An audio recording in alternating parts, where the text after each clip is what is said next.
ராமு கடையின் சிக்கன் பக்கோடா வாசனை அந்த பெண்ணை கடைக்கு இழுத்து வந்தது.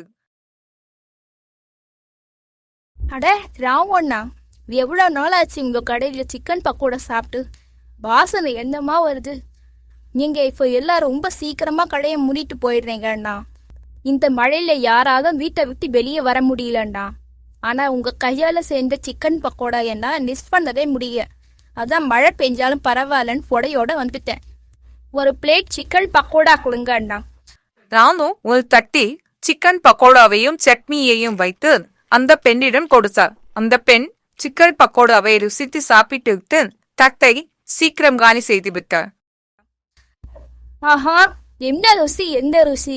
இந்த மழைக்கு சுட சுட இந்த சிக்கன் பக்கோடா சாப்பிட்றதுக்கு கொடுத்து வச்சிருக்கணும். ராமோண்டே, எனக்கு இன்னொரு பிளேட் சிக்கன் பக்கோடா பார்சல் கொடுங்க அண்ணே. என் மாமியார் நான் எதை சாப்பிட்டாலும் அவங்களும் ஒரு பங்கு கேட்பாங்க. அவங்க ஒரு பிளேட் சிக்கன் பக்கோடாவை பார்சலில் கட்டி அந்த பெண்ணிடம் கொடுத்தார். அந்த பெண்ணும் அந்த பார்சலை வாங்கி கொண்டு வீட்டுக்கு நடக்க ஆரம்பித்தார்.